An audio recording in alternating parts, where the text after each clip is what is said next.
Okay, stall me out a few ticks. Give me a moment of your time. Just a heads up. So when I conceived this labor of love that I like to call the Joe Blackula Perspective Presents Behind the Curtain, I had absolutely no idea that it would be this damn complicated and technical to get just one damn episode done. But once again, this is my labor of love. This is what I love to do. I'm good at it and I'm getting better on the daily. And just like most relationships, the process of it all can be a complete pain in the ass at times. Please pardon my words, but I'm just calling it for what it is. Now, my review for the Joe Blackula Presents Behind the Curtain for The Godfather Part 1 was actually the very first footage that I had shot for Behind the Curtain. I didn't really know how I was gonna set the lighting. Hell, I'm just now figuring that out. And that is why I am so damn dark during the review. I thought I could rely on my shotgun mic. Nope, thought wrong. That's why my audio on the review is complete trash. Since then, I've started using my lavalier and using my recorder. And I will not tell you what my recorder is. No, my brother, you got to get your own. Didn't really know how I was gonna frame the shot. Seeing that it's just me in here by myself flying solo, I got the viewfinder flipped over so that I can see what I look like in real time. Hell, I thought I was cool, but you can't see the shirt. You couldn't see the shirt man in the review. I mean, come on, look at it. Do I get this right? Look at it. This is a Godfather t-shirt, man. I completely jagged the framing. You can't see it. You can't tell what type of shirt I got on. It just looked like a black t-shirt. Absolutely defeated the entire purpose of wearing the shirt. But when you know better, you do better. Since then, I figured out how to get the framing pretty decent. I had a head full of hair at the time as well. We were in the opening stages of that COVID shutdown, so my longtime barber Rowan couldn't give me my bi-weekly 1A with the grain, high and tight bald fade. Since then, I done came on home with it. I also got this thing that happens to me when my adrenaline levels shoot up. My mouth gets dry, my hands get cold and clammy. So in the video, I got kind of like this cotton mouth thing happening kind of bad. My hands are all ashy and whatnot. Since then, I keeps me a bottle of my trusty Propel water in my hand at all times. Point being, I picked my favorite movie of all time to be my test run guinea pig. Since then, I've gotten better with how I write. It's hard for me to get started, but damn it, once I do, I'm rolling. Everything is coming together slowly but surely. Yeah, I can be heavy on the graphics, but I'm saying that's some of what I do. All of this is to provide a platform to show you what I do. And the graphics is just one of the things that I do. But seeing that I see that I've gotten better, I looked back at the GF1 review that I had finished, and I was like, nope, I got to redo all of that. But then I got to thinking, I need a jump off point. Something for me to look back in time and say, this is where it all started from. This is where I started and this is where I'm at. So I opted out with reshooting it. But at the absolute least, I had to let y'all know that this, GF1, The Godfather Part 1, was the very first review that I had created. Took me 3 damn weeks to cut all of this together. 3 weeks? 3 weeks? Yeah, 3 weeks. Hell, I hadn't done none of this before. I know what I've seen, I know what I wanted to do, but I had absolutely no idea how it was gonna turn out. Well, coming up next is how it turned out. And keep in mind, once again, this was my very first entry. Pause. And now you'll know why my hands are looking ashy. And first of all, sidebar to all of this, that actually ain't ash. I use a lot of powder. More than likely that was powder on my hands. Not ash. You'll understand why I got the cotton mouth, why the image is so damn dark, and why the audio is a complete dumpster fire. I'm talking straight trash. But just in case you can't stall me out for another 9 minutes, yeah, another 9 minutes, it'll go by swift. I mean, you here already. Clearly you ain't doing nothing besides watching me. And thank you, oh, I'm spitting. And thank you for that. Please believe I thank you for any and all time that you giving me right now. But I mean, if you gotta go, I ain't gonna keep you. But before you go, before you get little on me, please like, share, hit the subscribe button. I need to hit 25,000 subscribers. Please hit that notification bell over in the right corner so that you don't miss any of my new content, and copy the link and send it to somebody in a text. As a matter of fact, copy and send the link to at least 10 people in a text. Help your mans out. It ain't costing you a damn dime, fam, to send this to somebody. I'm saying, I work hard to get these reviews done. This intro alone is gonna be just like me editing a whole movie review by itself. So just stall me out for a little while longer. If not, thank you for coming, but please copy and share the link in the text. Tell 10 people to tell 10 people. BTW, shout out to Jeremy Johns, who I have clearly modeled this whole demonstration after. What's my girl name? Sharonda Williams. Pay or wait. Hey, thank you very much, sister, for the words that you gave me, and also letting me know that my graphics ain't that dope. Tony Baker, Chicago's own Tony Baker. Bro, please get back to doing a movie review. Tony Baker is the reason why I got like this whole movie theater backdrop behind me. Mother dear Paulette, if you seeing me and hearing me right now, Jonathan loves you very much. So with all that being said, thank you for dining here, and please allow me now to STF you. In a minute, people. Woo, goddamn. Stop.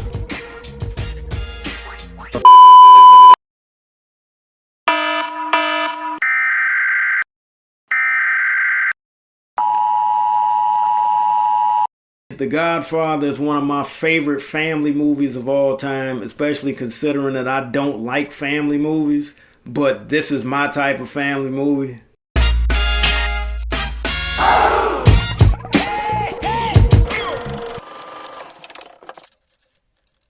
What's good with it, people? Welcome to the Joe Blackula Perspective Presents Behind the Curtain, where I will be reviewing as well as revisiting movies and sharing my thoughts and opinions on them. And I am your host, the infamous Joe Blackula. Cue my drop. Joe Blackula. Thank you kindly. I was born on November 9th, 1973, so do the math on how old I am. And be it fortunately or unfortunately, I was raised in front of the television. We had a big 27-inch Zenith floor model, and I would grab my blanket, my pillow, my bowl of cereal or snacks, and would basically camp out in front of the television and be raised in front of good old white bread, all-American television. Good, wholesome, all-American shows like The Brady Bunch, where I never saw a black cast member or a friend. Happy Days, starring Henry Winkler as the Fonz. The Courtship of Eddie's Father, starring Bill Bixby, who later became the Incredible Hulk. All in the Family, where I learned racial slurs such as Pollock. The Jeffersons, where the term honky flowed like water. Good Times, where I learned where Cabrini Green was. Sanford & Son, starring Red Fox and Damon Wilson. Now, let me give you a little note that I found out about Sanford & Son at a certain point. Red Fox, his character was Fred G. Sanford, alright? And Damon Wilson's character is Lamont Sanford, alright? So dig this. Damon Wilson's middle name is Grady. Damon Grady Wilson. Let me know if you knew that. The Honeymooners, starring Jackie Gleason, Art Carney, Audrey Meadows, and Joyce Randolph. Now, I just remember that because I remember the theme music from the show. The Munsters, not the Monsters, the Munsters. And The Cosby Show, which came in the 80s and whatnot, starring America's favorite dad, Bill Cosby. We all know how that wound up. Now, all of these family sitcoms and TV shows basically prepared me for the ultimate family movie, Francis Ford Coppola's The Godfather. It's about how Don Vito gets along with his children. It's about how the brothers get along with each other. It's about how the brothers get along with the sister. It's about how the sister gets along with her husband. It's about how Sonny is cheating on his wife. It's about how Fredo is dealing with being the middle child. And it's about the coming of age of Michael Corleone and about just him coming into who he is. And I would compare Michael Corleone, Al Pacino's character, to Anakin Skywalker. Basically, the evolution of how Anakin becomes Vader. If you watch Al Pacino's character of Michael Corleone, how he starts at the beginning of The Godfather. Look at how he evolves into this cold cat by the end of GF1. I don't care how many times I watch this movie, I always feel so sorry for Fredo. He's the middle child. When Don Vito's character is ambushed and Fredo was fighting to get his gun, just look at the look on his face when he's bum fumbling trying to get this gun, and his father gets shot and he drops the gun, and then all he can do pretty much is watch his father roll out in the middle of the street, and he's so hurt that all he can scream is Papa. So when I was a little boy here in Chicago on WFLD Channel 32, once a year in the 80s, they would have like this either week-long Godfather Fest. And I remember I used to hate it because my shows that I used to watch between 7 p.m. and 9 p.m. before I went to bed, The Godfather and The Godfather Part 2 would take up that whole week. I just know that this movie, or these movies, were pretty much taking out Benny Hill, which I wanted to watch before I went to bed. I could have cared less about this movie coming up. But when The Godfather 3 came out, I'll never forget that, because around that time period, Goodfellas had come out, and I had already been a fan of The Untouchables. Scarface had come out years before the fact, but I didn't really care nothing about those type of movies. But when Godfather 3 came out, I saw Godfather 3 and I loved it. Because, like I said, The Untouchables had come out already and had piqued my interest in these mob movies, especially movies, with Chicago being the hub of the outfit, which is another name for the Chicago Mafia. And I had this strong interest to all of a sudden want to see The Godfather as well as The Godfather Part 2. So it's kind of like I saw them out of sequence. I've owned this movie in probably 3 different formats. I owned it on VHS. I remember there was a green box version of it, which was a full screen. Then there was a gold box version of it, which was the widescreen. When the movie comes on, look at the opening scene. How the camera pulls away from the Undertaker and his opening words.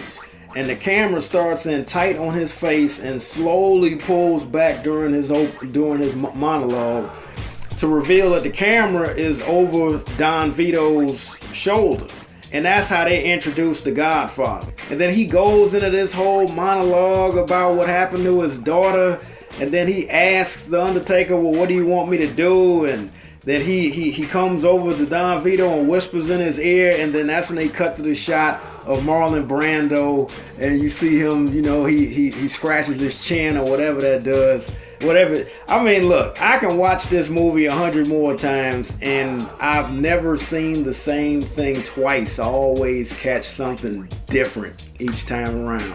Another little known fact, Paramount had told Francis Ford Coppola that they needed more violence in the movie, because when you watch The Godfather, there really isn't a lot of violence in it. Leave the gun, take the cannoli. There's when Luca gets choked out and stabbed in his hand. There's when Don Vito gets shot. There's when Sonny gets shot a little later on at the toll booth. When Sonny has the fight with his brother-in-law out in the street. There's probably only 8 scenes of violence in the movie. Please feel free to count them up and let me know. Now, if you want to get a whole different take of this movie, the audiobook is awesome. The audiobook goes deeper into why Don Vito's character was suspect over Luca showing up to the wedding. It goes deeper into the Johnny Fontaine character. It goes deeper into the Waltz character that owned the movie company. It goes deeper into the relationship with Sonny and his mistress. The audiobook gets deeper into Mama Corleone, which the movie doesn't really get too heavy into. She just pops up in the first one, and then she dies in the second one. That pretty much is about it. She dies in Godfather Part 2. Al Neary. Al Neary's character has a whole storyline that is, real deep as far as how he even comes. I'd often wondered How did Al get that uniform, that police officer's uniform? Couldn't find out Al was a cop at one point in time. The book is awesome. The audio book is awesome. It's read by Chicago's own Joe Mantegna. I've probably listened to it 2 or 3 times. It takes the movie to a whole other level. The total runtime of The Godfather is 175 minutes, which is 5 minutes short of 3 hours. They could have added another hour to the movie and it still wouldn't have done the book any justice. I will give The Godfather Part 1 4.5 black fists out of 5. And the only reason I don't give it 5 black fists because of the simple fact that I heard so much that was left out, and believe it or not, it would actually be a better movie if they had added just a few more elements that would have helped the story. Man, please subscribe, let your people know. My reviews will get better, and I look forward to hearing back from you. Holla Black in a minute.